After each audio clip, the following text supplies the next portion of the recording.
Hey, it's Len at Lion Strong Athletics.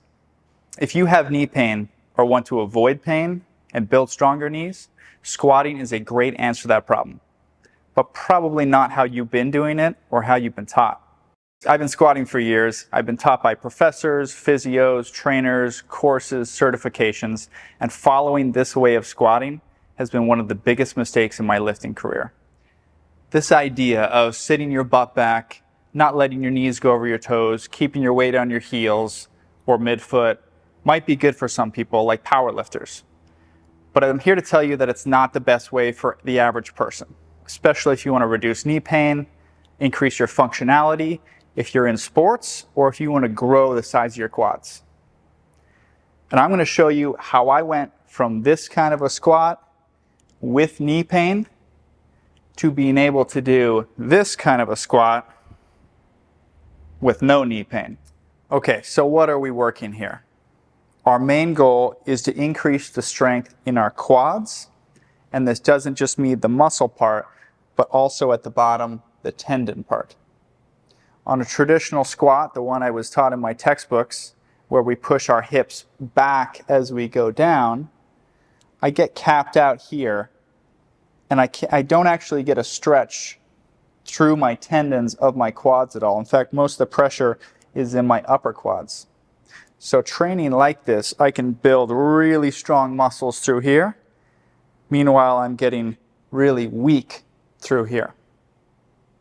And this is setting me up for failure if I'm going to lift up something heavy, where my quads might be able to handle that pressure, but my tendons cannot. And that might send a little signal to my brain saying, hey, I'm not ready for this, I'm in pain. And that's kind of what you're feeling. It's kind of as you go to squat, your body is telling you, oh no, I'm not comfortable with this, and it's sending a signal to your brain that you need to stop what you're doing. So what we need to do, or what we need to tackle with our squats, is try to focus on getting an extension forward with our knees as our movement instead of a pushback with our hips. So I want to drive forward, and that way we can get a stretch through not only the muscle, but the tendons. Now, why are we doing this motion? So in everyday life, I don't go to pick up things. There's something small on the ground. I don't go to pick it up by pushing my butt back and squatting. I see people all the time go and pick up something like this. But if we're untrained in that motion, untrained doing this, my tendons might not feel comfortable with that. So that's going to be the basis of everyday life. We can get stronger at these motions. We can get stronger at grabbing something off the floor. Maybe you're grabbing your kid off the floor. Now your legs can handle it. Another great reason is sports. The large majority of sports, I am on my toes, running forward, making cuts or moves. I'm very rarely on my heels. In fact, that's a disadvantaged sport position. So why are we training squats to sit back on our heels if the majority of our work in sports is going through our toes? Another great point, if you're looking for aesthetics, if you're looking to get really big quads, look no further than the great Tom Platz. The guy had the greatest legs in history. Go look him up. One of his favorite moves is a sissy squat, which we're going to get to, in which he pushes his feet forward, just like that. And he would use that and do squats where he stays upright and pushes his knees forward, and that's how you get real quad size. And I wish I learned that a little bit earlier in my lifting career, so that my legs could have adjusted for that in time.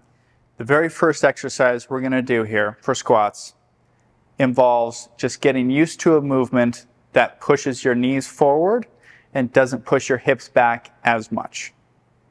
Now, I know it's a little daunting to say that we're going to get into these movements where we're up on our toes. So we're going to start with a movement where your foot is flat on the ground. The first one we're going to use involves a heel raiser, and I'll show you how to apply that. The first thing with our squat, if I don't use the heel raiser, as I go down, you can see how my back is pushed over. That means that a lot of the pressure is going through my glutes and not so much my quads. So applying the heel raiser, where our heels are higher than our toes, helps us to sit down deep into a squat without my back falling over. Now, if that's too hard, you're just going to set up something you can hang on to and have your upper body help bring you up. A key in this is I want to keep pressure on my quads, so don't lock your legs out during this motion. You're always going to have a slight bend. So I want you to go down as deep as you possibly can. See how I'm getting this big bend through my knee? And now my quad tendon is on a stretch motion, so it has to work to get me out of this. So I push up, stopping just short of that lockout. If I don't need help, I can just have my hands in front of me, trying to get deep, pushing up, constant tension. Or we could also add weight on top. You can hold the weight in front, like a goblet squat. You can add weight on your back. We're getting nice and deep, popping up, keeping that tension, and working on those tendons. Now, if you don't have a heel raiser available, that's okay. You can put something like plates on the floor, whatever you have that you can raise your heels up on and accomplish this exact same task. Getting super deep, weights kind of forward midfoot, pressing up through midfoot toes, keeping tension. Again, you can load up. I want you to try to get 10 to 15 reps out of this. This is our first exercise, and only once you've mastered this exercise can you move on to the next version. Once you're comfortable with the heel raiser, we're going to move on to something else.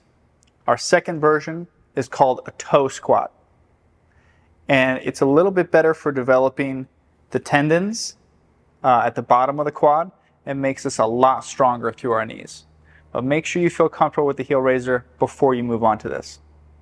So like I mentioned, the purpose of the toe squat is to work on those tendons a little bit more. That means we want to push our knees forward and try to keep our upper body straight as we go down. I recommend you start with a bar in front of you, and that way you can use your upper body to help you complete this motion because you don't know how much power you're going to have at the bottom. So start with your feet roughly shoulder width. I want you to push your knees forward and keep your upper body straight as you go down to the bottom. Now I am trying to go as far as I possibly can, and I'm trying to have this big bend here in my knee so that I have my quad tendons stretched. In this position here, I'm going to use my hands to help me pull up as I drive up my toes at the same time to come up. Now again, keep that constant tension at the top. Don't lock out, don't drop down. I'm up, my quads are working at all times. I'm going to push forward, keep my upper body straight, big bend, push up through my toes. Again, if you're a beginner or even someone who's never done this before, use a lot of your upper body to help pull you up here. And once you get very good, you can kind of relax off of that and push through your toes and force your knees to do the work. The last exercise in this progression should only be done by advanced lifters. And once you feel like your knees are solid from that toe squat, and you need something to up the ante. Now what we're going to do is called a sissy squat or Sisyphus squat. And it's named after a Greek mythology in which Sisyphus had to carry a boulder up a mountain. Getting into this exercise, it really helps to have something to balance with. I'm going to use this on the side, but you could also set something up in front of you if you're more comfortable. So the goal of this exercise here is very similar to the toe squat. In a toe squat, we go down like this. The only difference in a sissy squat is I'm going to push my knees even more forward, and I'm going to drop my chest and my back towards the ground as a counterbalance. So my end position looks like this here. So this is a toe squat. This is a sissy squat. And I get a bigger stretch, even bigger stretch through my quad tendons and a big stretch up my quads as well. This is a really good builder for knee strength and also quad size. So at the top, think hip width, shoulder width. I'm up on my toes. I want to keep constant tension. I'm not locking out. So I have that tension, weight is through my toes. I'm going to think about pushing my knees forward as I drop my chest back while I'm hanging on to the side. Knees forward, chest back. I drop low. I have this awesome bend here. I push up and I keep tension at the top. Dropping down, big stretch, press up. Once you've mastered this exercise, your knees will be absolutely bulletproof. Now, these 3 exercises are a body weight version of a beginner, intermediate, and advanced way to tackle knee strength and make sure you don't have knee pain in the future. There are other variations of this, including a lunge variation, hack squat, leg press, a lot of different ways to tackle this problem, and this is just one. There's also a lot of different reasons for knee pain that aren't just weakness in your tendons. So it could be something more. Talk to your doctor if you need more advice. Don't be afraid of this exercise. Don't be afraid to get up on your toes, but make sure that you set up help. And what I mean by this is you've set up a bar or something that you can help with your upper body to make sure you're not doing too much too fast here. Your body needs tough situations to respond to in order to grow and get better and stronger. So putting your knee in disadvantaged positions is how you will grow and get better. And if you like this video, go hit that like and subscribe button, leave me a comment, and let me know what you want to see next.